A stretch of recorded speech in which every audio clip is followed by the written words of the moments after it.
গেলাম কয় কবিরাজের কাছে, কবিরাজরা তাজা তাজা কথা কয়। হ্যাঁ, দুটো ছেলে এরকম এক সপ্তাহ আপনার ঘরে ছিল, তারা শ্মশানেতে এনেছে আর সিন্দুর ভরিয়ে নিয়ে ঘরে এইভাবে সব জায়গায় ছড়াই দিয়ে গেছে।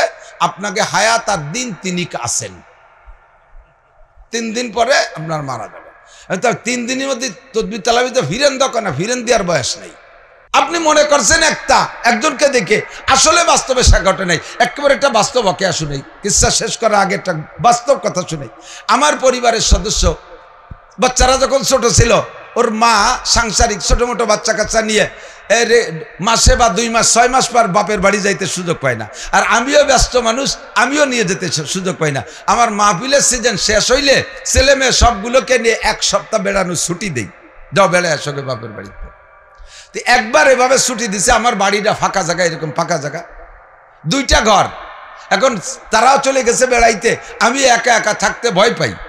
এই জন্যই পাশে আমার স্বাস্থ্য ভাইয়ের 2 ছেলেরে বললাম, তোরা 2 ভাই একটু আমার বাড়ি পাহাড় দিই। ওই স্বাস্থ্য ভাইদের সাথে আবার পারিবারিকভাবে আমার একটু মনোকষা, একটু দ্বন্দ্ব আছে, মুরব্বীদের সাথে, ছেলেবেলেকের সাথে না। তো মুরব্বীদের সাথে যা থাকুক, ছেলেকে যা বলি তা তারা শোনে। ওরা 2 জন এসে আমার ঘরে রয়েছে, ওরা এক ঘরে থাকে, আমি আর এক ঘরে থাকি।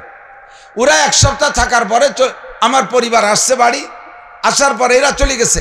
এখন আমার ওয়াইফ বাড়ি আইসা ঘরের ভিতরে ঝাড়ু দিছে, পাকা ঘর, সারা ঘর সিঁদুরে লাল লাল। সিঁদুর আছে না, সিঁদুর, হিন্দুরা সিঁদুর নেয়, লাল, সারা ঘর সিঁদুরে লাল। এই লাল যখন সারা ঘর, যত ঝাড়ু দেয় তত বাড়ে, যত পানি দেয় তত বাড়ে। বয়তে আমাদের কাম সারা। আমার পেট খারাপ, তার পেট খারাপ, ছেলে মেয়ের পাতলা পায়খানা শুরু হয়ে গেছে। চিন্তায় পড়ে গেলাম, ঘটনা কি? ওরা 2 জনকে 1 সপ্তাহ থাকে বাড়ি করে তদবির তালাবি করে তুই গেল, তাকে সাথে দ্বন্দ্ব আছে, করতেও পারে। গেলাম কয় কবিরাজের কাছে, কবিরাজরা তাজা তাজা কথা কয়। হ্যাঁ, 2 ছেলে এরকম 1 সপ্তাহ আপনার ঘরে ছিল, তারা শ্মশানেতে এনেছে আর সিন্দুর ভরিয়ে নিয়ে ঘরে এইভাবে সব জায়গায় ছড়াই দিয়ে গেছে। আপনাকে হায়াত আর দিন তিনিক আছেন, 3 দিন পরে আপনার মারা যাবে। 3 দিনের মধ্যে তদবির তালাবিতে ফিরেন দরকার না, ফিরেন দেওয়ার বয়স নেই। কিভাবে গনে গনে মিলে যাচ্ছে কথায় কথায়। আমি তো তাদের প্রতি কুদাহরণ আগের তা করিয়েই বসে রয়েছি, ওরা এই কাম করছে। আবার কবিরাজও কয় এই মরবো, আর 3 দিন আছে মরার বাকি, মরার আগে ঘর বাড়ি একটু সাফ করে ধুয়ে যাচ্ছে। এর মধ্যে যে মাছ আছে, ইন্দুর মরা গন্ধ আসতেছে। তাহলে ইন্দুরও কি আমাকে সাথে মরল নাকি? এই মরা ইন্দুর তালাশ করতে যেয়ে দেখি মাছার উপরে যে ধান ছোয়া গুলা ছিল, ধান শেষ হয়ে গেছে, গুলা রয়েছে ওর ভিতরে। তো ওই গুলার ভিতরে থেকে মাছার নিচে ওই জায়গা সিন্দুর, সিন্দুর থেকে আমার ঘরের স্কাটিংয়ে যে রং দিছিলাম, ওই রঙের শেষে একটু রং ছিল, ওই মাছার উপরে ওই গুলার মধ্যে ফেলাই চুইছি। ধান খালি হয়ে গেছে, গুলার মধ্যে ইন্দুরি সেই টুল্লারে কাইটে হুটোইরে মাছার নিচে দিয়ে নিচেই ফেলাইছে। ওই জায়গা ঝাড়ু দিয়ে ভরে ঘর ভরে ছড়াইছে। আর আমরা কল্পনা হতেছে ওরা 2 জন তাবিজ করে দিয়ে গেছে। যদি এই টুল্লা না পাইতাম, তাহলে এই ধারণাটা তাদের দিকে যা করছে সম্পূর্ণ গুনাহ কিনা কথা বলেন। মরিও যদি যাতাম এই কলেরা ওই মরি টুয়ে মরতাম ওদের প্রতি কুধারণা করতে করতে, অথচ তারা 2 জন আমার খেদমত করে গেছে, 1 সপ্তাহ কোনো ক্ষতি করে নাই। এই জন্য আল্লাহ বলেন, ইন্না বাদাজ্জান্নি ইসমুন, কিছু কিছু ধারণা আছে গুনার দিকে টেনে নেয়। ওয়ালা ইয়াগতাব বাদুকুম বাদা, তোমরা একে অপরের গীবাত করো না। আইয়ুহিব্বু আহাদুকুম আইয়াকুলা লাহমা আখিহি মাইতান, তুমি কি তোমার মরা ভাইয়ের গোশত খাওয়া পছন্দ করো? ফাকারিতুমুহু, অবশ্যই তুমি এটা পছন্দ করো, অথচ তুমি যে ভাইয়ের গীবাত করতেছো তুমি তার পচা গোশত খাইতেছো। আবু বকর ওমর, আল্লাহ পাক মিথ্যা কথা বলে না। তুমি গলার মধ্যে আঙ্গুল দিয়ে বমি করো, 2 জনকে দিয়ে বমি করাইছে, 2 জনের মুখ থেকে এই গোশত বের হইছে, 2 জন কানতে কানতে পাগল হয়ে গেছে। স্টক করার মতো নরম দিল মানুষ কি করে যায়? হুজুর তাহলে বাঁচার উপায় কি? গুলাম চোখে দেখতেছে। হুজুর বললেন, तुम आज ही ले मुझसे इंतकाम, बरोज़े क़यामत न रखे ये काम, खुदा पास मुझको रज़ालत ना हो, बरोज़े क़यामत खजालत ना हो। ও ওমর, আবু বকর, আমার সাথে জান্নাতে প্রথম যে 10 জন মানুষ প্রবেশ করবে তার ভিতরে 1 নম্বর তুমি আবু বকর, 2 নম্বর তুমি ওমর। এই 2 জনকে জান্নাত থেকে জান্নাতে যাওয়া থেকে ঠেকানোর মতো আপাতত আমার চোখে কিছুই দেখতেছি না। একমাত্র যদি জান্নাত থেকে ঠেকায় তাহলে এই গোলাম তোমাদেরকে ঠেকাবে। যতক্ষণ পর্যন্ত গোলাম তোমাদেরকে ক্ষমা না করবে অতক্ষণ পর্যন্ত জান্নাতে যাইতে পারবা না। কাজে হাসরের মাঠে যাইয়া তোমরা দুইজন দেরি করবা, আর আমি তোমাদের দুইজনকে রেখে বাকি 8 জনকে নিয়ে জান্নাতে যাব, তা তো যাব না। তোমাদেরকে নিয়ে জান্নাতে যাইতে আমার দেরি হয়ে যাবে, এই গোলাম তোমাদের বাধা হবে। কাজেই প্রতিশোধ যা দেয়া নেওয়া দরকার দুনিয়ার থেকে শেষ করো, হাসরের মাঠের জন্য এগুলো বাকি রাখবা না। আবু বকর কয়, হুজুর তাহলে সমাধান কি হবে? কয়, দুইজনে গোলামের কাছে মাপ চাও। গোলামের কাছে, আমি খেয়াল করেন, গোলামের কাছে মাপ চাও। গোলামের কাছে মাপ চাওয়ার মানে জানেন? আপনার বাড়ির গরুটা রাগ করে দুটিয়ে বাড়ি বেশি দিয়েছেন গরুরে, এই গরু যে পরিমাণ অন্যায় করছে তার চাইতে সে পরিমাণ হিসেবে কিছু মাইর পাইছে, তো যে পরিমাণ পিটেনের দরকার তাই সে দুটিয়ে পিটেন বেশি দিয়ে ফেলাইছেন, অন্যায় করছেন। এখন গরুর পায়ে ধরে মাপ চাতে হবে, এটা যেমন ওই গোলামের পায়ে ধরে মাপ চাও তেমন। এখন দুই বড় মুরব্বী একে অপরের দিকে তাকায় আর কয়, এই গোলাম কিন্তু হুজুর শুরুতে নিষেধ করছিল, তাই কিনে আজকে একদিন খাওয়া দেয়, তার কাছে মাপও চাতে হবে। আল্লাহ নবী যে অ্যাডভান্স নিষেধ করেছিলেন, ওই নিষেধের পর আমল করাই উচিত ছিল। কথা কোন ঠিক কিনা? যা করার করে বেলাইছি, এখন গোলাম ক্ষমা না করলে ভেস্তে যাওয়া যাবে না, সামনের পর হুজুর বুঝাই দিচ্ছে। এখন দুই মুরব্বী গোলামের হাত ধরছে, গোলাম তুমি মাফ করে দাও। গোলাম এবার সুযোগ পাইয়া বেকা হয়ে বসে, কয় না, ক্ষমা করা হবে না। মাপ তো চায়, সমাজও চায়, আছে না মাপ চাই। একজনের কান্দে কাটে মাপ চায়, মাফ করে দেন, কান্দে কাটে মাপ চায়। আর একজনের ঠ্যাং ধরে কয় মাফ করিস তো করিস, না করলে ঠ্যাংটা নিয়ে ছিঁড়ি ফেলাই দেবানি। এ কি মাপ চা কয়? ঠিক। ও আবু বকর কান্দে একেবারে নরম হয়ে গেছে। ওমর মাপ চার ভিতর দিয়ে যখন গোলামে কয় মাফ করবো না, তখন গোলামরে বলতেছে মাফ করিস তো করিস, তা নাহলে কিন্তু খবর আছে। তো হুজুর সুপারিশ করতেছে, গোলাম তুমি মাফ করে দাও। গোলাম বলতেছে, হুজুর যদি আপনি অর্ডার করেন তাহলে আমি মাফ করে দেব, আর যদি সুপারিশ করেন তাহলে সুপারিশ এটা তো আমার হক নষ্ট করছে, আপনারও না আল্লাহরও না, আমার হক নষ্ট করছে। কাজে এখানে আমার যদি স্বাধীনতা থাকে তাহলে এই স্বাধীনতার পর আমি আমল করব, দুই মুরব্বীকে আমি মাফ করব না। আর যদি আপনি অর্ডার করেন, আপনি আমাদের নবী, আপনার অর্ডার ফলো করা আমার জন্য ওয়াজিব, সেই হিসেবে আপনার অর্ডার। হুজুর বললেন, না আমি অর্ডার করছি না, আমি অনুরোধ করতেছি। তো অনুরোধ আমি মানতেও পারি, নাও মানতে পারি, আমার যদি লস হয় তাহলে আমি মানবো কেন? আমি মাফ করব না। হুজুর বললেন, না গোলাম মাফ করো। হুজুর আমি মাফ করব না। কেন করবা না? না মাফ করবো না একেবারে তা না, আজ 2 বছর তার বাড়ি খাইয়ে এরকম মাইতে গেলাম, এত কোনো কাজ করাইলো না, এত খেদমত করলো, আর আজকে বিপদে পড়ে গেছে, মাফ করবো, এটা হবে না, তার এটা হবে না, মাফ ঠিক করবো, তবে আপনার সামনে একটা কন্ট্যাক্ট হয়ে যাক। কি কন্ট্যাক্ট? যে আপনার মুখে শুনছি 10 জন মানুষ দুনিয়ার থেকে জান্নাতের সার্টিফিকেট পাইছে, তার ভিতরে আমার এই 2 মালিক। আমার মতো লক্ষ গোলাম ওই 2 জনের জান্নাতে ঠেকাই রাখতে পারবে না, আল্লাহ তাদের ভেস্তে দেবেই দেবে। আমার সাথে কন্ট্যাক্ট হবে। যদি আমি শুধু তাদের বাধা হই তাহলে আমার সাথে কন্ট্যাক্ট হবে। উন্ডা 2 জন ভেস্তে যাওয়ার সময় 2 জন আমার হাত ধরে নিয়ে যাবে, যদি তাই রাজি হয় তাহলে মাফ করবো, নালি করবো না। 2 জন হুজুরের দিকে তাকায়, কয় হুজুর গোলাম কি কয়? হুজুর কয় যা কয় মানিয়ে নাও মিয়া, যা কয় মানিয়ে নাও, ওই এক গোলাম ছাড়া তোমাদের ভেস্তে ঠেকানোর কেউ নাই। अल्लाह अकबर। तुम आज हिले मुझसे इंतकाम, बरोजे कियामत ना रखे ये काम। বড়দের এই কিস্সাগুলো বলি, গীবাত কতটুক বলেন তো? গোলামটা একটু ঢিলে, কি কইছে? গোলামটা একটু ঢিলে। আপনি আপনার বাড়ির গাইডারে করতে পারেন না, গাইডা একটু সুখসুরা খাতি চায় না, বলতে পারেন না?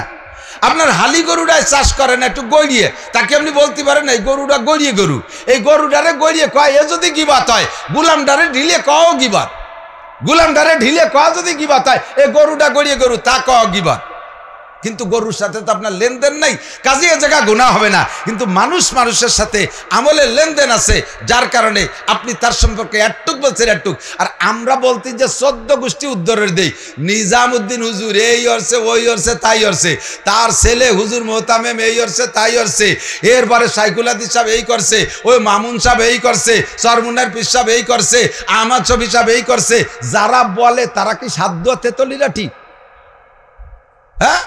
নিজের ভাষায় 3 জুড়ি মাখানো রয়েছে, তুমি আবার আর একজনের ভাষা শুয়ে বেড়াও। প্রত্যেকটা মানুষের স্বভাব হলো হামাকাসরা আকলে খুতবা কামাল নুবায়াত ও ফরজন্দে খুতবা জামাল।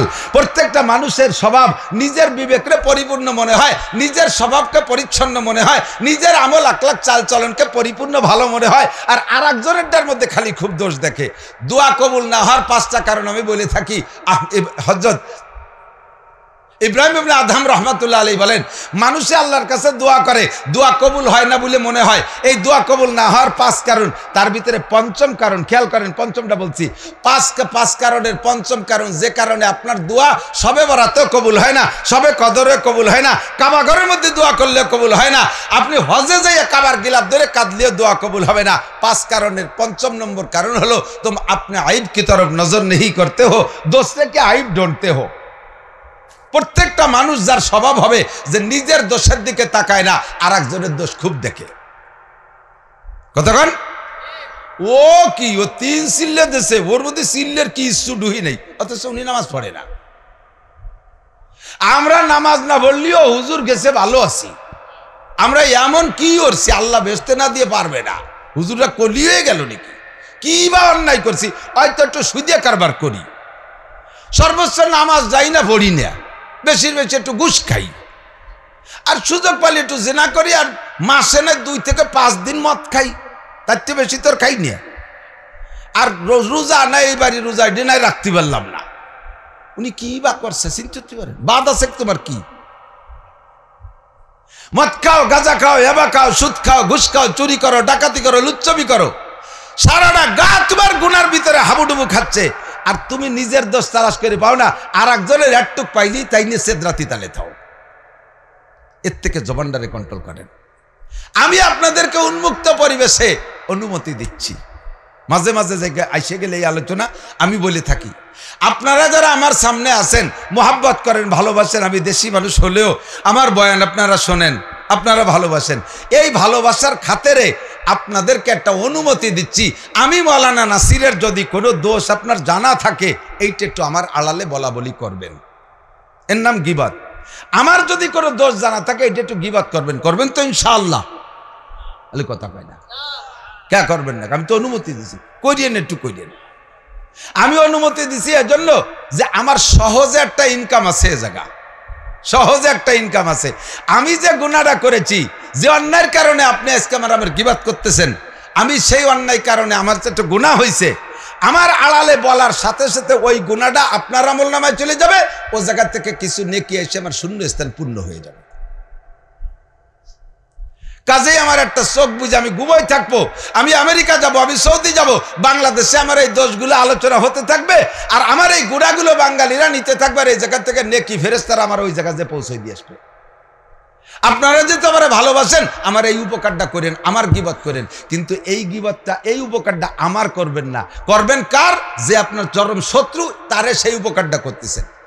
চার দোকানে বসে শত্রুর গীবত করেন, চার দোকানে ঘরে বসে শত্রুর গীবত করেন, মসজিদে বসে শত্রুর গীবত করেন। এই গীবত করতেছেন যে আপনার শত্রু, যাকে পছন্দ করেন না, তার গীবত করে এই উপকারটা তারে করে দিচ্ছেন। আপনার নাকি তার আমলনামায় চলে যাচ্ছে, আর তার গুনাহ আপনার আমলনামায় চলে আসতেছে, অনায়াসে আপনি টের পাচ্ছেন না। দেখেন কই যে আমরা তো দেখি না, আপনার সবটা দেখা লাগবে না, দুনিয়া এখন বাস্তবে চলে আসছে সবকিছু।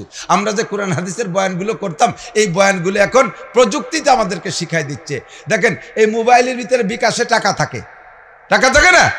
এইটা আপনার মোবাইলের বিকাশের একটা পিন নম্বর আছে। আপনার মোবাইল আপনার পকেটে রয়েছে, পিন নাম্বার যদি কেউ জানে, কায়দা করে ওই পিন নাম্বার দিয়ে আপনার মোবাইলের থেকে তার মোবাইলের মধ্যে টাকা নিয়ে নেয়, কোন ভাগ্যে টাকা চলে যায় তা আপনি টের পান না। যায় কি যায় না? তাহলে মোবাইলের মধ্যে থেকে মোবাইলে যেমন টাকা চলে যায়, আপনি টের পান না। আপনার আমলনামা থেকে আর একজনের আমলনামা এভাবে নেকি চলে যাচ্ছে, গুনাহ ট্রান্সফার হয়ে যাচ্ছে, আপনি টের পাচ্ছেন না। কাজেই আমি এই গুনাহ থেকে বাঁচবো। গীবত করা গুনাহ নেকি না গুনাহ? গীবত করা নেকি না গুনাহ? আজকে থেকে একটু পাক্কা প্রতিজ্ঞা করতে পারবেন? আল্লামা আনোয়ার শাহ কাশ্মীরি রহমাতুল্লাহ আলাইহি এবং ইমাম বুখারী রহমাতুল্লাহ আলাইহি দুইজনের সেম একটা আমল আমি আপনাদেরকে বলি। ইমামে বুখারী রহমাতুল্লাহ আলাইহি বলেন, ইমাম বুখারী বলেন যে কিয়ামতের ময়দানে হিসাব দেওয়া ছাড়া একজন মানুষও সামনে যাইতে পারবে না। হাদিসে আসছে, লা তাজুলু কদামা ইবনি আদম ইয়াউমাল কিয়ামা হাত্তা ইউসালা আন আরবা। আমার দিক তাকান মুসলমান, 4টি প্রশ্নের জবাব না দিয়া আল্লাহর সামনে দিয়া একজন মানুষও অতিক্রম করতে পারবে না। 1 নম্বর প্রশ্ন হলো আন উমরিহি ফিমা আফনা, তোমার 70-80 বছরের হায়াত এই জিন্দেগিটা কোন কাজে কতটুকু ব্যবহার করেছো একটু বলে যাও বান্দা। দুনিয়ার জন্য কতটুকু ব্যবহার করেছো, আখিরাতের জন্য কতটুকু সময় দিয়েছো, মসজিদের মধ্যে কতটুকু দিয়েছো, মাদ্রাসার মধ্যে কতটুকু সময় দিয়েছো, দাওয়াত ও তাবলীগের জন্য কতটুকু দিয়েছো, কোরআন তিলাওয়াতের জন্য কতটুকু সময় দিয়েছো, IABMA BCS পাস করার জন্য কতটুকু সময় দিয়েছো, জান্নাত কামাই করার জন্য দিনের কাজে জিকির ফিকির তাসবিহ তাহলিল তাহাজ্জুদ ইশরাক আবিন চাষের মধ্যে কতটুকু সময় দিয়েছো, গান বাজনা থিয়েটার সিনেমা আর মুরগির ফার্ম আর দুনিয়ার ব্যবসা বাণিজ্যের জন্য কতটুকু সময় দিয়েছো। আসো আমার কাছে জবাব দিয়ে যাও। একজন মানুষও বিনা জবাবে সামনে যাইতে পারবো না। আন উমরিহি ফিমা আবনা ওয়া আন শাবাবিহি ফিমা আবলা, 2 নম্বর আপনার যৌবনকালের জবাব দেওয়া লাগবে। কথা বলেন লাগবে? লাগবে কি লাগবে না? যৌবনকালের জবাব দেওয়া লাগবে। 3 নম্বরে আন মালিহি মিন আইনা ইকতাসাবা ফিমা আনফাকা, মাল সম্পর্কে জবাব দেওয়া লাগবে। কোত্থেকে কামাই করেছো, কোথায় খরচ করেছো একটু জবাব দিয়ে যাও। হালাল ভাবে কামাই করে যদি হারাম ভাবে খরচ করেন তাও অন্যায়। এদিক হালাল ভাবে কামাই করছেন, সারাদিন ভ্যান চালাই কামাই করছেন, একেবারে বৈধ কোনো যাত্রীর সাথে সিটারি বাটপাড়ি করেন নাই, ন্যায্য ভাড়াই আপনি কামাই করেছেন, সারাদিন ভ্যান চালাইয়া রক্ত পানি করে টাকা কামাই করেছেন, অথচ এই টাকাটা খরচ করতেছেন হারাম ভাবে। কোনো সমিতির থেকে লোন আনছেন, সমিতির লোন আছে না নাই? আছে আছে। এদের এলাকায় সমিতি আছে না? ব্যারাক, অ্যাডামস, কারিতাস, বিআরডিবি, স্বনির্ভর, জাগরণী চক্র, আশা, প্রশিকা, গ্রামীণ ব্যাংক আছে না নাই? এর সাথে এলাকার মানুষ জড়িত আছে না নাই? অবশ্যই আছে।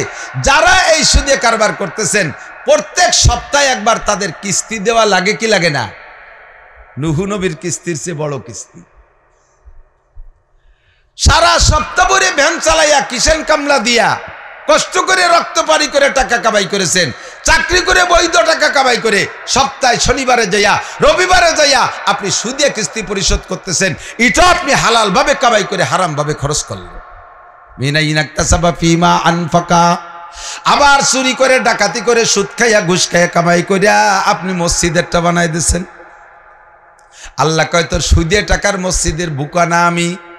কতক্ষণ তুমি সুদে টাকা, ঘুষে টাকা, চোরা টাকা, ডাকাতি করার টাকা দিয়া কাবা ঘরের গিলাপ বানাই দিয়েছো। আমি আল্লাহ তোমার ওই গিলাপের প্রত্যাশী না। তুমি হারাম ভাবে কামাই করে হালাল ভাবে অন্যায় ভাবে খরচ করতেছো, এটাও অন্যায়। আবার হালাল ভাবে কামাই করে হারাম জায়গা খরচ করছে, এটাও অন্যায়। মাল সম্পর্কে জবাব দিয়ে যাও। ফিমা আনফাকা। 4 নম্বরে মাদা আমিলা বিমা আলিমা, মাজা আমিলা বিমা আলিমা, জীবনে যা শিখেছো তারপর আমল করছো কতটুকু জবাব দিয়ে যাও। আমরা যা শুনবো শিখবো এ কথার পর আমল করব। আজকে থেকে পাক্কা প্রতিজ্ঞা করব, আজকে থেকে পাক্কা প্রতিজ্ঞা আমি কোনোদিন গীবত করব না। ইমামে বুখারী রহমাতুল্লাহ আলাইহি বলেন কিয়ামতের ময়দানে 4 প্রশ্নের জবাব না দিয়া কেউ পার হইতে পারবে না। আমি ইমাম বুখারীকে জবাব দেয়া লাগবে। তবে আমার বিশ্বাস আল্লাহ পাক অন্য গুনাহ আমাকে আটকাইতে পারলো, গীবতের গুনাহ আমাকে আটকাইতে পারবে না। কত বড় চ্যালেঞ্জ আর কত বড় গ্যারান্টি! আমার জীবনে গীবাতের গুনাহ আমাকে আটকাইতে পারবে না। বলতে পারবো কেউ? কয়জন আছেন গীবাত করেন নাই? আল্লামা আনোয়ার শাহ কাশ্মীরি সদস্য বুজুর রহমাতুল্লাহ আলাইহির উস্তাদ, আমাদের আখেরি শেষ সিলসিলায় আইসা সবচেয়ে বড় মুহাদ্দিস, সারা পৃথিবীর সবচেয়ে বড় মুহাদ্দিস আনোয়ার শাহ কাশ্মীরি রহমাতুল্লাহ আলাইহিও বলেন আল্লাহ পাক আমাকে অন্য গুনার হিসাবে আটকাইলেও ইনশাআল্লাহ আমাকে গীবাতের গুনায় আটকাইতে পারবে না। উনি কাহারও কোনোদিন গীবাত করেন নাই। যে সকল গুনাহগুলো সহজে আমার মধ্যে চলে আসে আমি টের পাই না, তার ভিতরে অন্যতম একটা গুনাহ হলো গীবাত। আর একটা গুনাহ আছে রানিং গুনাহ। বলবো নাকি? রানিং গুনাহ, গুনাহ জারিয়া, শয়নে স্বপনে ঘুমন্ত অবস্থায়, নামাজরত অবস্থায়, জিকিররত অবস্থায়, খানা খাচ্ছেন সে অবস্থায়, তিলাওয়াত করতেছেন সে অবস্থায়, কাবা ঘর তওয়াফ করতেছেন সে অবস্থায়ও আপনার আমল নামায় ওই গুনাহটা লেখা হতে থাকে। বুঝেন নাই? নামাজ পড়তেছেন, নামাজের নেকি হলে হবে, ফাঁকে ওই গুনাহটা লেখা হচ্ছে। কোরআন শরীফ তিলাওয়াত করতেছেন, তিলাওয়াতের নেকি হবে, ফাঁকে ওই গুনাহটা লেখা হতে আছে। সেই গুনাহটা হলো দাড়ি কাটা গুনাহ, পুরুষের দাড়ি কাটা গুনাহ। একটু লক্ষ্য করেন, কান খাড়া করেন, যারা দাড়ি কাটেন খেয়াল করেন দোস্তু, যে আপনার মুখে যদি 1000 দাড়ি থাকে, দাড়ি তো গুনাহ নাই, কয়টা আছে? আছে নাকি? অনুমানে ধরে নেন যদি 1000 দাড়ি আপনার মুখে থাকে, সবগুলো দাড়ি আপনি কেটে ফেলানোর নিয়তে যখন ব্লেড আর খুর লাগাইছেন, প্রত্যেক একটা দাড়ির বিনিময়ে আপনাকে একটা করে কবিরা গুনাহ দেওয়া হবে। 1000 কবিরা গুনাহ, 1000 দাড়ি সমান 1000 কবিরা গুনাহ। যদি দাড়ি 2000 হয় 2000 কবিরা গুনাহ, যদি দাড়ি 5000 হয় 5000 কবিরা গুনাহ, আর 1000 দাড়ি হলে 1000 কবিরা গুনাহ। একটা কবিরা গুনাহ 7000 বছর জাহান্নাম, একটা কবিরা গুনাহ 7000 বছর জাহান্নাম। 1000 গুণ 7000 সমান 7 লক্ষ বছর জাহান্নাম। মুখের সম্পূর্ণ দাড়িকে ব্লেড দিয়ে কাইটে ফেলতে সর্বোচ্চ 2 মিনিট সময় লাগে। এই 2 মিনিটে আপনি 1000 কবিরা গুনাহ ইনকাম করেছেন, 7 লক্ষ বছর জাহান্নাম আপনি ক্রয় করে নিয়েছেন। এবার একবার কেটে ফেলাইছেন, ফিরে সামনের সপ্তাহে আর একবার কাটবেন, সেই দিন গুনাহ লেখা হবে তা না। এই কেটে ফেলানোর পরে তওবা করে দাড়ি রাখার সিদ্ধান্ত নেওয়ার আগ পর্যন্ত প্রত্যেক 2 মিনিটে দাড়ি সংখ্যা পরিমাণ কবিরা গুনাহ লেখা হইতে আছে। আপনি ঘুমোই রয়েছেন, ওই গুনাহ লেখা হচ্ছে, তিলাওয়াত করছেন গুনাহ লেখা হচ্ছে, নামাজ পড়তেছেন তার মধ্যে লেখা হচ্ছে, খানা খাইতেছেন তার মধ্যে লেখা হচ্ছে, জিকির করতেছেন জিকিরের নাকি হইতে পারে, ফাঁকে আপনার এই গুনাহটা লেখা হইতেছে। কাজেই এই সহজে যে গুনাহগুলো আপনার আসতে আছে, একটু তওবা করেন, একটু তওবা করেন, একটু তওবা করেন, আল্লাহ পাক সব গুনাহ থেকে আপনাকে ক্ষমা করে দিবে। সহজে সুসংবাদ দেই, এ তো শুধু ভয়ই দিলাম। আল্লাহ পাক নবী পাক সাল্লাল্লাহু আলাইহি সাল্লামকে ডেকে বলেন, ইয়া আইয়ুহান নবী, হে আমার নবী, ইন্না আরসালনাকা শাহিদান, খুব লক্ষ্য, ইন্না আরসালনাকা শাহিদান, আপনাকে উম্মতের পক্ষে বিপক্ষে সাক্ষী দেওয়ার জন্য সাক্ষ্য হিসেবে দুনিয়ায় পাঠিয়েছি। চোখের সামনে যা দেখেন সবগুলো ভালো করে পর্যবেক্ষণ করবেন। কিয়ামতের ময়দানে আপনি উম্মতের পক্ষে বিপক্ষে যেভাবে সাক্ষী দেবেন, আমি আল্লাহ তাআলা বিচারটা সেভাবে করব। এদিক খেয়াল করেন, বিচার বিশ্লেষণ পদ্ধতি, বিচার পদ্ধতি দুনিয়ায়ও যেমন, হাসরের মাঠেও তেমন। একজন জজ সাহেব, আমাদের গোপালগঞ্জ জজ কোর্টের দায়রা জজ, উনি আসছেন আপনাদের এই জায়গা দিয়ে যাইতেছে, 2 জন যুবক এই জায়গা মারামারি লাগাইছে, একজন বইটে দিয়ে লাঠি দিয়ে বাড়ি দিয়ে আর একজনের মাথা ফাটায় ফেলাই দিচ্ছে জজের সামনে, জজের সামনে জায়গায় ডেড মারা গেছে। জজের সাথে পুলিশ ছিল, সে পুলিশটাও দেখতেছে। এই পুলিশে ওই মুহূর্তে এই আসামিটারে কিন্তু অ্যারেস্ট করবে না। অ্যারেস্ট করার একটা সিস্টেম আছে, যারা হত্যা হয়ে গেছে বাদী পক্ষ হইয়া, তারা যাইয়া কোর্টে মামলা দেবে, এরপরে পুলিশ আসবে, পুলিশ এসে আসামিকে খুঁজে ধরে নেবে। কিন্তু স্পটে জজের সামনে ওই লোকটারে মেরে দিয়েছে, জজ তো ইনি এই কোর্টে বিচার করবে, ওই মামলা উনারই কোর্টে যাবে, তারপরে উনি বিচার করবে, ফাঁসি দিক আর যাবজ্জীবন দিক দেবে। আর সেই ঘটনা জজের সামনে রাস্তায় ঘটে গেছে। জজ সাহেব কি এই জায়গা বিচার করে যায়, নাকি ওই কোর্টে যে বিচার করে? বোঝে নাই, কোর্টে যে বিচার করে না। এবার কোর্টে যে যখন জজ তার এজলাসে বসে, তখন বাদী পক্ষ আসামি পক্ষ দুয়ে পক্ষে উকিল দাঁড়ায়। এত জেনুইন চোখের সামনে স্পট মার্ডার জজ সাহেব নিজেই দেখছেন। সে জায়গাও যদি আসামি পক্ষে ভালো ধারালো উকিল হয়, সে যদি কায়দা বায়দা করে জজ সাহেবরে বুঝাই দিতে পারে, বাস্তবে বুঝাই দিয়ে বিপরীত পক্ষের উকিলরে হারাই দিতে পারে, তাহলে এত বড় জেনুইন মার্ডার কেসও সে বেকসুর খালাস হয়ে যেতে পারে। পারে কি পারে না? দুনিয়ায় বিচার ব্যবস্থা যেমন, কিয়ামতের ময়দানে আল্লাহ তাআলার বিচার ইজলাসে বসবেন, আল্লাহ সব দেখতেছে। কে কোন জায়গা গাঁজা খাও, কে কোন জায়গা মদ খাও, কে কোন জায়গা ব্যবসায় ফাঁকি দাও, কে কোন জায়গায় জেনা করো, আইল ঠেলো আর জাল দলিল করো, নামাজ পড়ো না রোজা রাখো নাই, সব আল্লাহ দেখে কি দেখে না? কিরামান কাতিবিনের দরকার নাই, আল্লাহর কোনো সাক্ষীরও দরকার নাই। বিচারপতি তো আল্লাহ, আর মালিক ইয়াউমিদ্দিন, আল্লাহ কয় বিচার দিনের মালিক আমি আল্লাহ, আমি সব দেখি, শাহেদ আমি আল্লাহ দেখি, সামিউন বাসির আমি শুনিও দেখি। আমার এই দেখার শোনা হিসেবে আমি বিচার করব না। হে নবী, কিয়ামতের ময়দানে আপনি উম্মতের পক্ষে বিপক্ষে সাক্ষী দেবেন, আপনি যেমন সাক্ষী দিবেন, যেমন উকালতি করবেন, আমি আল্লাহ তাআলা ওই রকম বিচার করব। আপনি সত্য সাক্ষী।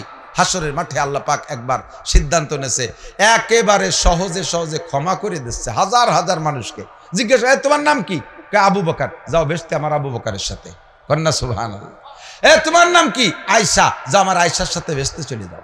নামে নামে মিলে যাচ্ছে, এভাবে পার করে দিচ্ছে। হাজার হাজার মানুষকে, লক্ষ লক্ষ মানুষকে মাফ করে দেওয়ার পরে হঠাৎ করে একটা লোকের দিকে সামনে ফেরেশতারা ডেকে আনবে। আনার পরে আল্লাহ পাক করে জিজ্ঞেস, ফেরেশতারা এর আমলনামা দেখো। তো ওই লোক বলতেছে, আল্লাহ আমলনামা দেখায় লাভ নাই। আল্লাহ তারাই বলবে, ইকরা কিতাবাকা কাফা বিনাফসিকাল ইয়াউমা আলাইকা হাসিবা, তোমার আমলনামা তুমি দেখাও। তো কয় আল্লাহ আমলনামা দেখিয়েও লাভ নাই, দেখাও লাভ নাই, ওর মধ্যে কিচ্ছু নাই। আমার আমলনামা তো আমি জানি, জীবনে একটা আষাঢ় খাইয়ে পড়লেও পশ্চিম দিক পড়ি নাই, রমজানে একটা রোজাও রাখি নাই, যত গুনাহ আছে সব করছি, কোনো নেকির কাছে যাইনি, খাতা দেহে লাভ নাই। তুমি যদি এমনি মাফ করে দাও দিতে পারো। আল্লাহ কয় অত আল্লাহ দে জায়গা না, একটু আগে যাকে যাকে মাফ করছি তাই তুমি বলছি একেবারে ভিড়ি মাফ করে দাও, কিছু তো থাকতেই হবে।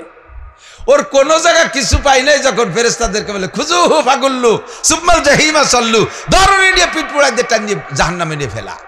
ফেরেশতারা এবার পায়ে শিকল দিয়ে টান দিয়ে যখন ফেলাই দেবে, নবী আলাইহিস সালাতু ওয়াস সালাম বাম পাশে বসে দেখতেছে যে কোনোভাবে দেখি বাঁচানোর কোনো কায়দা করা যায় না, উকালতি কিছু একটু করা যায় নাকি। তো আগাগুলা দেখে দেখে যে কোনো জায়গা ভালো তেমন কিছু না, কিন্তু কোন ফাঁকে ওই লোকটার মুখে লম্বা দাড়ি, মুখে লম্বা দাড়ি। এই লোক, যে লোক নামাজ নাই, রোজা নাই, হজ নাই, যাকাত নাই, ফরজ নাই, ওয়াজিব নাই, কোনো কিছু দাঁড়ে না। ও যে দাড়ি রাখছে, ও সুন্নতের মোহাব্বতও রাখি নাই। ও দাড়ি রাখছে জম্মের কিরপিন, দাড়ি কাটতে পয়সা লাগে, সেই পয়সা খরচের বাইতে রেখে দিয়েছে, তাই রয়ে গেছে। এই দাড়িও কাজে লেগে গেছে। যখন ফেরেশতারা টান দিয়ে জাহান্নামের দিকে নিচ্ছে, তখন ওই মুখে দাড়ির দিকে তাকাইয়া হুজুর আলাইহিস সালাম আল্লাহর কাছে ডাক দেয়, আল্লাহ। আল্লাহ বলে, ফেরেশতারা দাঁড়া, আগের তো নিশ্চয়। আবার দোষ্ট ডাক দিয়েছে, কি যেন পাইছে। কি দোষ্ট, কি খবর? আল্লাহ, বান্দা তোমার অন্যায় করছে, তোমার জাহান্নামও তোমার, হুকুমও তোমার, বেশ জাহান্নামেই যাবে, আমি ঠেকাইতে পারবো না। তবে তোমার বান্দার মুখে আমি নবীর দাড়ি দেখতেছি। তোমার বান্দারে তুমি দোজখে দাও, কিন্তু আমার সুন্নতি দাড়ি যেন জাহান্নামের আগুনে পড়ে না। জাহান্নামে ও যাবে, বডি পড়বে আর দাড়ি পড়বে না, তাই হয় নাকি? পড়বে তো সবই। তাহলে দাড়ি কটা খুলে রাখতে হবে। তোমার বান্দারে তুমি দোজখে দাও, আমার দাড়ি যেন জাহান্নামে না যায়, দাড়ি খুলে রাখো। আল্লাহ কয় না, দাড়ি তো খোলা যাবে না। খোলা যাবে না কে? তাহলে তুমি মিথ্যাবাদী হয়ে যাবা। তা আমি কিভাবে মিথ্যাবাদী হব? আল্লাহ পাক বলবেন, তুমি বলেছো তামুতুনা কামা তাহয়াউন ওয়া তুহশারুনা কামা তামুতুন, দুনিয়ায় তুমি জীবন যাপন করবা যেমন, তোমার মরণ হবে সেইভাবে। আর মরণ হবে যেই চেহারায়, হাসর হবে তোমার সেই চেহারায়। ওই লোকটা জীবন যাপন করেছে দাড়ি সহ, মরণ হয়েছে দাড়ি সহ, কাজে হাসরের মাঠও তার দাড়ি সহ, জাহান্নাম গেলে দাড়ি সহ, জান্নাতে গেলে দাড়ি সহ। ওর দাড়ি মুখ থেকে খুললে তুমি মিথ্যাবাদী হয়ে যাইবা। নবী পাক সুযোগ পেয়ে বলে, আল্লাহ, আমার বান্দার, তোমার বান্দার মুখে আমার সুন্নতি দাড়ি, বান্দা তোমার দোজখে দিবা, আমার দাড়ি যেন দোজখে যায় না। নবী পাকের এই কথাই বুঝাইতে চায়, আল্লাহ, আমার দাড়ি যদি দোজখে না যায়, দাড়ি যদি জান্নাতে যায়, তাহলে দাড়িও যেখানে, দাড়িওয়ালাও সেখানে। আল্লাহ পাক বলবে, ফেরেশতারা আমার দোস্তের প্রস্তাবে বুঝে আসতেছে, তারে মাফ করে দিতে হবে। বাদদিল সাইয়্যাতিহি হাসানাত, বাদদিল সাইয়্যাতিহি হাসানাত, আমার বান্দার সমস্ত গুনাহ এক দাড়ির ওসিলায় নেকি দ্বারা পাল্টাইয়া তারে জান্নাতে দিয়ে দাও। নবী পাক এইভাবে উকালতি করে করে অনেকটা পার করবে। তাই বলা হয় মুবাশশির শাহেদ, আপনি উম্মতের পক্ষে বিপক্ষে সাক্ষী দিবেন। 2 নম্বর মুবাশশির, নবী আপনি একটু উম্মতের সুসংবাদ দেবেন। বয় তো অনেকেই বলছি, হুজুরও বলছে অনেক গুনার কথা, আল্লাহ পাক বলছে একটু সুসংবাদ দাও। সুসংবাদ কি? 1 নম্বর সুসংবাদ হলো, হুজুরে পাক সাল্লাল্লাহু আলাইহি ওয়াসাল্লাম বলেন, কোরআন শরীফের আয়াত আল্লাহ পড়ে শুনে উম্মতকে শোনাচ্ছেন। হুজুর বলেন, কুল ইয়া ইবাদিয়াল, 1 নম্বর সুসংবাদ, এর চেয়ে বড় সুসংবাদ আর আমার কাছে নাই। আল্লাহ পাক বলেন, কুল ইয়া ইবাদিয়াল্লাযীনা আসরাফু আলা আনফুসিহিম লা তাকনাতু মির রাহমাতিল্লাহ। ও যারা বেনামাজি আছো, বেরোজাদার আছো, জিনাখোর আছো, ব্যভিচার আছো, সুদে কারবারিয়া, ঘুষে কারবারিয়া, আলঠেলা পাল্টি যারা আছো, দুধি পানি মিশাও, মাছে পানি মিশাও, পাটে পানি মিশাও, ভেজাল ডিম বেচো, মুরগির ভিতরে ভেজাল দাও, যারা যে কাম করতেছো, যেখানে যারা অন্যায় করো, দুনিয়া যত অন্যায় করো, লা তাকনাতু মির রাহমাতিল্লাহ, আরে আল্লাহর রহমত থেকে নিরাশা হয়ে যেও না। উলামায়ে কিরাম তোমাদেরকে ভয় দেবে তো দেবে, তবে আল্লাহর পক্ষ থেকে সুসংবাদও আছে, তুমি ভয় পেও না। রব্বুল আলামিন তোমার জন্য তৈরি আছে, ইন্নাল্লাহা ইয়াগফিরুদ যুনুবা জামিআ। তোমার জীবনে যত গুনাহ করেছো, জামিয়া মানে সব, জীবনে ছোট বড় যত গুনাহ করেছো সমস্ত গুনাহ আল্লাহ তাআলা ক্ষমা করে দেওয়ার সিদ্ধান্ত নিয়েছে। আল্লাহ সব গুনাহ মাফ করে। আরে ভাই খুশি হলেন না? মনে হয় সুবহানাল্লাহ একটু জুত হলো না? আপনার গুনাহ মাফ করে দেবে এই কথাটা আপনি কেন খুশি হবেন না? আপনাকে কোটি কোটি নেকি দেওয়ার চাইতে একটা গুনাহ মাফ করে দেয়া বড় পুরস্কার। কথা বুঝেন? আপনাকে কোটি কোটি নেকি দেওয়ার চেয়ে একটা গুনাহ মাফ করে দেয়া, কারণ একটা গুনায় 7000 বছর জাহান্নামে পোড়া লাগবে, ওই পোড়া তো জাহান্নামের আগুনে 1 সেকেন্ডও সহ্য করতে পারবো না। কাজেই আমার নেকি দেওয়ার চাইতে গুনাহ মাফ করে দেওয়াটা বড় পুরস্কার, ঠিক কি না? একটা লোক সরকারের বেশ ভালো কাজ করছে, সরকারের পক্ষে কাজ করছে, সরকার খুশি হয়ে তার 1 কোটি টাকা পুরস্কার দেওয়ার সিদ্ধান্ত নিয়েছে। তো পুরস্কার দেবে যেদিন, তারিখ একটা ঘোষণা হয়েছে, অমুক দিন প্রধানমন্ত্রী নিজে হাতে অমুকরে 1 কোটি টাকা পুরস্কার দেবে, সে দলের জন্য এই করছে। আবার ওই লোকটার একটা মামলা রয়েছে কোর্টে, এই মামলাটা রায়ও হয়ে গেছে, সেই মামলায় তার ফাঁসির অর্ডার হয়ে গেছে। যেদিন সকালবেলা তারে 1 কোটি টাকা পুরস্কার দেবে, সেই দিন দুপুরবেলা তার ফাঁসি হয়ে যাবে। তো বলেন এই 1 কোটি টাকা পায় যে আনন্দ ছিল তা কি আর তার থাকবে? সে যদি মানুষ হয় তাহলে কি বলবে যে আমার ওই 1 কোটি টাকাও দাবি ছেড়ে দিলাম, আমার স্থাবর অস্থাবর সম্পদ যা আছে সব দাবি ছেড়ে দিলাম, আমার ফাঁসির থেকে বাঁচাই দেন, ঠিক কি না? আপনাকে জান্নাত দেবে, নেকি দেবে, এটা তো থাকবেই, কিন্তু তার আগে আপনার জীবনের সমস্ত গুনাহ মাফ করে দেবে। শর্ত হলো আল্লাহ পাক বলেন ইদাফলাহুল আযাবু ইয়াউমাল কিয়ামাতি ওয়া ইয়াখলুদ ফীহি মুহানা ইল্লা মান তাবা ওয়া আমানা ওয়া আমিলা আমালান সালিহা ফাউলাইকা ইউবাদদিলুল্লাহু সাইয়্যাতিহিম হাসানাত। হে বান্দা, তোমরা যারা জীবন ভরে গুনাহ করেছো নিরাশা হয়ে যেও না। আজকে রাত্রে যে বিছানায় ডান কাতে শুইয়া আজকে রাত্রে থেকে আমলটা করে ফেলেন। আজকে রাত্রে আমল, নগদ আমল, এদিক তাকান, নগদ আমল। আজকে রাত্রে যে ডান কাতে শুবেন, পারলে বিছানার যদি সন্দেহ থাকে যে পাক না না পাক, পাল্টায় একটা পাক বিছানা, একটা পবিত্র বিছানা বিছায় নেবেন। পারলে ওযু করবেন, না পারলে কমপক্ষে মাটি দিয়ে তায়াম্মুম কইরা, পারলে উত্তর শীতেরে শুবেন। বাংলাদেশ থেকে উত্তর দিক মাথা দিয়ে শুইয়া ডান কাতে শুবেন। হাতটাকে, ডান হাতটারে কানের নিচে, গালের নিচে দিয়ে চক্ষু বন্ধ করে অন্তর থেকে 3 বার আপনি ইস্তেগফার পড়বেন। আর জীবনে যত গুনাহ আছে সমস্ত গুনার দিকে কল্পনা করবেন, এই গুনাহ করেছে, এই গুনাহ করেছে, এই গুনাহ করেছে, এইগুলো রানিং আছে, এইগুলো আগে করেছে, এইগুলো বর্তমান আছে, এই সব গুনাহকে কল্পনা করে জীবনের শেষ ঘুম মনে করে আপনি এই ঘুমের পরে সকালে উঠতেও পারেন, নাও পারেন, কারণ ঘুমের যে দোয়া, সে দোয়াটা হলো মরণের অঙ্গীকার। আল্লাহুম্মা বিসমিকা আমুতু, আল্লাহ তোমার নামে মরিতেছি। আমুতু মানে কি? মরিতেছি। এই মরণের পরে, ঘুমের পরে আর উঠতেও পারি, নাও পারি, জীবনের শেষ ঘুম হতে পারে, উঠার পরে আর তওবা করার সুযোগ নাও পেতে পারি। কাজে এমনভাবে আপনি প্রতিজ্ঞা করবেন, আমার জীবনের শেষ ঘুম, আমি জীবনে যত গুনাহ করেছি, আস্তাগফিরুল্লাহাল্লাযী লা ইলাহা ইল্লা হুয়াল হাইয়ুল কাইয়্যুম ওয়া আতুবু ইলাইহি।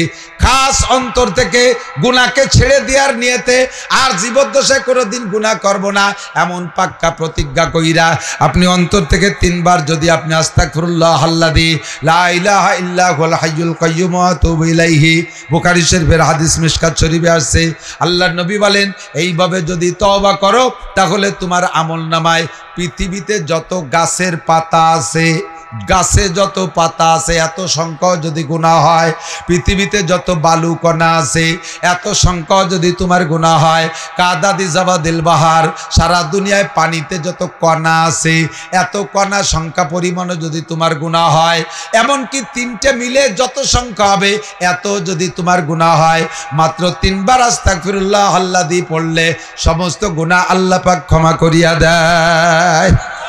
একটা গুনাহ থাকবে না, খোদার কসম একটা গুনাহ, শিরকি গুনাহ থাকবে না। ফ্রেশ তওবা, আমি আর শিরিক করব না, আমি আর শিরিক করব না, পাক্কা প্রতিজ্ঞা। ওয়া আমিলা আমালান সালিহা, এরপরে পরবর্তীতে জিন্দেগিতে নেক আমল করার সিদ্ধান্ত নিয়ে আপনি ঘুমাবেন, ফাউলাইকা ইউবাদদিলুল্লাহ, গুনাহ তো মাফ হবেই হবে।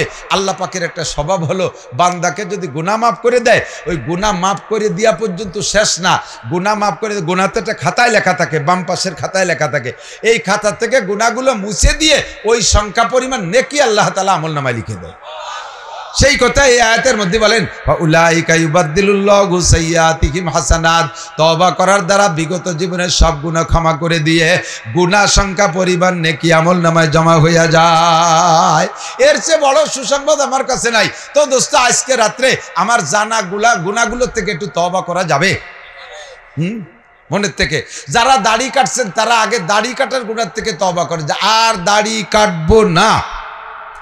যে কয়জন দাড়ি রাখছে সেই কয়জন কয় কাটবো না। যারা কাটে তারা একজনও কই নেই। রাখা আলার তো রাখিয়ে দিয়েছেন, কাটা আলারা সিদ্ধান্ত নেন কিয়ামতে নবী পাকের সুপারিশ নিয়ে জান্নাতে যাবেন। কোন সুবহানাল্লাহ। আর নামাজ কাজা করব না, সিদ্ধান্ত নেওয়া যাবে? যারা নামাজ পড়ে তারা সিদ্ধান্ত নিচ্ছে, যারা পড়ে না তারা কথা কয় না। আর কোনদিন নামাজ ছাড়বো, জামাতে নামাজ পড়বো। এবার আসেন সুসংবাদ 2 নম্বরটা। আগের নবীর উম্মত যে যতটুকু আমল করছে আল্লাহ তার আমল বিনিময় সমপরিমাণ নেকি দিয়েছে। আর মাওলানা ওমর ফারুকও বলেছে, আমার নবীর উম্মতের ফজিলাত হলো প্রত্যেকটা আমলের বিনিময় কমপক্ষে 10 গুণ। বলবেন না সুবহানাল্লাহ, আলহামদুলিল্লাহ? একবার বলেন আল্লাহ। 4000 নেকি, লা ইলাহা ইল্লাল্লাহ, 4000 নেকি। আমল করবেন কম, সওয়াব পাবেন বেশি। ইবাদত কম, নেকি বেশি। ডিউটি কম, বেতন বেশি। জামাতের সাথে মসজিদে গিয়ে নামাজ পড়বেন। একা একা নামাজ পড়বেন না, ঘেরের মধ্যে নামাজ পড়বেন না, দোকানপাটে পড়বেন না, সাধ্য অনুযায়ী মসজিদে। হ্যাঁ, যদি মসজিদ দূরে হয় আর আপনি ব্যস্ত হয়ে মানে সময় সংকট, তাহলে যে জায়গা আছেন সেখানেই পড়েন। মসজিদে ওষুধ আমার ওই জমিন। আমার নবীর উম্মতের ফজিলাত সারাটা জমিনকে মসজিদ বানায় দিয়েছে। যে কোনো জায়গায় নামাজ পড়লে নামাজ হয়, তবে মসজিদে পড়বেন। কেন পড়বেন? আমি আপনাদের চেহারা দেখে টের পাই। পাবলিক যারা জীবনেও কোনোদিন মাদ্রাসায় পড়েন নাই, আপনারা যতই ভালো করে পড়েন, আপনাদের কোরআন শরীফ পড়া শুদ্ধ নাই, কিরাত অশুদ্ধ। আর নামাজ ভাঙ্গার কারণ কয়টা? 19টা। কয়টা? 1 নম্বরটার নাম কি? আরে কথা কয় না। 1 নম্বরটার নাম কিরাত অশুদ্ধ পড়া। কিরাত অশুদ্ধ পড়া। তাহলে নামাজ হয় না। নামাজ ভাঙ্গার কারণ 19টা। এই ভাঙ্গা মানে কি? যে কারণের পড়া নামাজ বাতিল, পড়া নামাজ বাতিল। আর বাতিলের কি মানে? নামাজ একক তো মোটেই না পড়লেও যে শাস্তি, পড়ছেন তা বাতিল হয়ে গেছে তাতেও সেই শাস্তি। বুঝেন নাই? শীতকালে এত কষ্ট করে ওযু বাড়াইছেন, গোসল করে ফজরের নামাজ পড়ছেন, সেই নামাজ কিরাত ভুলের কারণে বাতিল। তাহলে এই ঠান্ডা বাড়িতে ওযু গোসল করে কি হলো? আপনার কিরাত ভুলের কারণে নামাজ বাতিল। বাতিল মানে যে লোকটা কম্বল গাইতে ঘুমাই রয়েছে, মোটেই পড়ে নাই, সেও যে টাইম জাহান্নামে যাবে। আপনি ওযু গোসল করে যে নামাজ পড়ছেন, তারপরে আপনিও সেই টাইম জাহান্নামে থাকবেন। তালিয়ে ভরে কি হলো? আর এই নামাজটা বাতিল হয় যে কয়টা কারণে, তার ভিতরে 1 নম্বর কারণ হলো কিরাত অশুদ্ধ। একটুও মানুষ গামতিছে না। যদি কিরাত অশুদ্ধের কারণে নামাজ না হয়, তাহলে কি করণীয়? তো পড়লি যদি নামাজ পড়লি যদি নাই হয়, তাহলে নামাজ পড়লামই না, তাই নাকি? তাহলে কিরাত শুদ্ধ করব। বলেন, তাহলে কিরাত কি করব? শুদ্ধ করব। একটা সুযোগ আছে, সেই সুযোগটা হলো আমরা হানাফি মাযহাবের মুসল্লি। আমাদের মাযহাব হলো যার নামাজে ইমাম আছে, ইমাম কিরাত জোরে পড়ুক আর আস্তে পড়ুক, পিছনে মুসল্লিদেরকে পড়া লাগবে না। ইমামের কিরাতই তার কিরাত। তাহলে কমপক্ষে ফরজ নামাজের দায়টা ইমামের গাড়ে উঠই দিয়ে এই বিপদ থেকে বেঁচে গেলাম না? এখন থেকে পাক্কা প্রতিজ্ঞা, আমি আর ভুল কিরাত দিয়ে একা একা ঘরের মধ্যে আর দোকানের মধ্যে আর ওই ফার্মের ভিতরে লকবার একামত দিয়ে একা নামাজ পড়তে যাব না। আমি সামনের থেকে নামাজ পড়বো মসজিদে। কোথায়? জামাতে নামাজ পড়বো। ঠিক আছে না? সাধ্য অনুযায়ী প্রতিজ্ঞা করবেন জামাতে নামাজ পড়বো। এখন আপনারা পুরুষরা মসজিদে যে বেঁচে গেলেন, মহিলারা কোন জায়গায় যাবে? মহিলারা মসজিদে যাবে না, মহিলারা মসজিদে যাবে না। আর কিরাত পুরুষে গলত পড়ুক আর মহিলায় গলত পড়ুক, প্রত্যেকের নামাজ কিরাত গলতের কারণে বাতিল হয়ে যায়। আপনার বুঝে আসবে। একটু উদাহরণ বলি। যেমন নামাজের মধ্যে শুধু কিরাত না, অন্য জায়গাও ভুল করলে নামাজ বাতিল হয়। দোয়া কুনুত পড়েন না? দোয়া কুনুতে কি পড়েন একটা অংশ বলি, ওয়ানাশকুরুকা, একটু পড়েন আমার সাথে, ওয়ালা নাকফুরুকা, আল্লাহ তোমার অসংখ্য নিয়ামত খেয়ে ব্যবহার করে শুকর আদায় করি, ওয়ালা নাকফুরুকা, তোমার কুফরি করব না, নাফরমানি করব না, তোমার নাশুকরি করব না। এলো দোয়া কুনুত। আপনি পড়ছেন ওয়ানাশকুরুকা ওয়ালা নাকফুরুকা ওয়ানাখলাউ ওয়ানাতরুকু, দমাদম মারিয়ে দিয়েছেন। এর তর্জমা কি হয়েছে জানেন? ওয়ানাশকুরুকা, এতদিন শুকর আদায় করছি, ওয়ালা নাকফুরুকা, সামনেতে অবশ্যই কুফরি করব, অবশ্যই কুফরি করবো, নাফরমানি করবো, আর শুকর আদায় করতে পারবো না। অবশ্যই লামে তাকিদ, ইমান থাকবে, ইমান থাকবে। নামাজ তো দূরের কথা, ইমানই থাকবে না, যদিও এটা কিরাত না, কিন্তু দোয়া কুনুত। কিন্তু কথাটা বলি ফেলাইছেন কি, নামাজের মধ্যে তোমার শুকর আদায় করবো না, কুফরি করবো, নাফরমানি করবো। এই জন্য আপনাকে সব শুদ্ধ করে শিখতে হবে, সব শুদ্ধ করে শিখতে হবে। মোটে মানুষকে উদ্বুদ্ধ করতেই পারতেছি না, শিখানোর জন্য মোটে মানুষকে উৎসাহিত করতেই পারতেছি না। এখন কমপক্ষে ফরজ নামাজটা তো ইমামের পিছনে পড়ে আসলে এই দায়টা তো ওই জায়গা থেকে সেরিয়ে আসতে পারলাম, কাজেই জামাতে নামাজ পড়বো, ঠিক আছে না ইনশাআল্লাহ? আল্লাহ তৌফিক দান করুন। ফাঁকে লাভ কত, সুসংবাদ আর একটা শোনেন, এক ওয়াক্ত নামাজ ইমামের পিছনে জামাতে পড়তে পারলে জামে মসজিদে গিয়ে এক ওয়াক্তের বিনিময়ে 527 ওয়াক্তের নেকি পাবেন। নামাজ পড়বেন, এক ওয়াক্ত নেকি পাবেন 527 ওয়াক্ত। আল্লাহ আমাদের তৌফিক দান করে। বলেন বাশশিরু, নবী পাক বলেন বাশশিরু ওয়ালা তুনাফিরু, উম্মতকে সুসংবাদ দিয়ে কাছে ডেকে আনো, ওয়ালা তুনাফিরু, ভয় দিয়ে দূরে তাড়াই দিও না, ইয়াসসিরু ওয়ালা তুয়াসসিরু, উম্মতকে সহজ সহজ আমল শিখাই দাও, ওয়ালা তুয়াসসিরু, কঠিন আমল শিখাইও না। আপনাদের সহজ আমল শিখাইলাম, একটু খেয়াল করেন। এখন বিগত যে ভুল নামাজ পড়ছেন না, যা ভুল কিরাতের কারণে যা বাতিল হয়ে গেছে, সেইগুলোর সঠিক করে আমল নামায় ঢুকানোর একটা বুদ্ধি আমার কাছে আছে, বলবো? সেই বুদ্ধিটা হলো, আগামীকাল সকালবেলা একখান কায়দা কিনবেন, যে কায়দা ভরে কোরআন শরীফ পড়া শিখতে হয়। কাল সকালে কায়দা একখান কিনে বাড়ির কাছের মসজিদের ইমাম সাহেবের সাথে লাইন করেন। 24 ঘন্টার ভিতরে আধা ঘন্টা সময় আপনাকে দেবে ইমাম সাহেব, তার বিনিময়ে তারা 200-500 টাকা অতিরিক্ত দেন, কারণ আপনারা জাহান্নাম থেকে বাঁচায় দেবে, এত বড় উপকার করবে। সে 2-4 টাকা দিলে কি লস হবে নাকি? তারে 200 টাকা 500 টাকা দিয়ে ইমাম সাহেবের সাথে কন্ট্যাক্ট করেন, আমার ডেলি আধা ঘন্টা পড়ায় দেবেন। হুজুর, কালকে সকালের থেকেই আমি প্রতিজ্ঞা কোরআন শরীফ শুদ্ধ করে পড়া শিখবই, মরণের আগে যেন আল্লাহ আমি শুদ্ধ করে কোরআন পড়া শিখে যেতে পারি, এই প্রতিজ্ঞা করে কাল সকালে কায়দা কিনবেন, নিয়ত করেন এখনই, আর এই নিয়ত করে বাড়ি চলে যাবেন। রাতের বেলা যদি আপনি কায়দা কেনার আগেও মরে যান, আজকে রাত্রেও যদি আপনি মারা যান কায়দা কেনার আগে, কিন্তু নিয়ত করছেন এখনই, তাহলে আল্লাহ তাআলা বিগত জীবনের সমস্ত ভুল নামাজকে শুদ্ধ করে আমল নামায় ভরে দেবে। তবে যদি সিটারি করেন যে কইছি যখন আল্লাহ রে, আজ না কাল, কাল না ভসু, যাক 2-4 দিন সামনে বার কিনবানি, আল্লাহ কয় তোমার মতো সিটারে আমি চিনি, বাটপাট, ওই দোকাবাজি করে তুমি পার পেয়ে যেতে চাচ্ছ, ওই সব চলবে না। একটু প্রতিজ্ঞা। আমার ঢাকার হুজুর রহমতুল্লাহ, গহরডাঙ্গার মহাদ্দেশ সাইগুলা, ঢাকার হুজুর রহমতুল্লাহ জীবনের শেষ দিকে এসে ওয়াজ কামজনে সব ভুলে গেছে, কিছু মনে নেই। এত বড় আলেম, 4-5টা কথা বলতেন, তার ভিতরে একটা কথা বলতেন যে তুমি প্রতিজ্ঞা করেন যে আমি মরার আগে চেষ্টা করব শুদ্ধ করে কোরআন শরীফ পড়া শিখব। 2 নম্বরে আমি দাড়ি কাটবো না, 3 নম্বরে নামাজ কাজা করব না, 4 নম্বরে টাকনুসিয়ে প্যান্ট পাজামা লুঙ্গি পরবো না। এটা কিন্তু মহা গুনাহ। বড় বড় আলেমও ধরা পড়ে যাবে। আল্লাহ নবী বলেন লা ইয়ানজুর, কি বলে, মানজারা ইজারাহু ওয়া তারা লাম ইয়ানজুরিল্লাহু ইয়াউমাল কিয়ামা মাসফালা মিনাল কাবাইন ফাহুয়া ফিন্নার। টাকনুর নিচে যে কাপড়টুক চলে যাবে, টাকনু সহ ওই কাপড় সহ ওইটুক জাহান্নামে। আল্লাহ পাক ওই লোকটার দিকে ফিরেও তাকাবে না। এই কয়েকটা গুনাহ থেকে হুজুর বাঁচার জন্য বলতেন, তার ভিতরে তাকিদ দিতেন খুব জরুরিভাবে যে কোরআন শরীফ শুদ্ধ করে পড়া শেখেন, কোরআন শরীফ শুদ্ধ করে পড়া শেখেন। আমাদের মা বোন যারা আছে তাদেরকে মহিলা মাদ্রাসায় দিয়ে কোরআন শরীফ পড়া শিক্ষা দেওয়ার ব্যবস্থা করেন। আল্লাহ তাআলা আমাদের এই সুসংবাদ নিয়ে দুনিয়ার থেকে যার তৌফিক দান করে, বলেন আমিন। আর একটা সুসংবাদ মৌলানাও বলেছে, আর ঈদগাহ থেকে শুনতে শুনতে আসছেন, জুমার দিনে ইমাম সাহেবরা বলছে শাওয়াল মাসের 6 রোজা, 6 রোজা মানে, আর 30 রোজা মানে সারা বছর রোজা রাখার নেকি। এটা সহজ আমলের একটা ব্যবস্থা। দিন এখনো এতটা বড় হয়ে পারে নাই, আল্লাহর রহমতে গরমও খুব বেশি না। যদি পারেন চেষ্টা করেন, ইনশাআল্লাহ এই বিশাল নেকি নিয়ে যাইতে পারবেন। আল্লাহ তাআলা আমাদের সকলকে তৌফিক দান করে, সবাই বলে আমিন।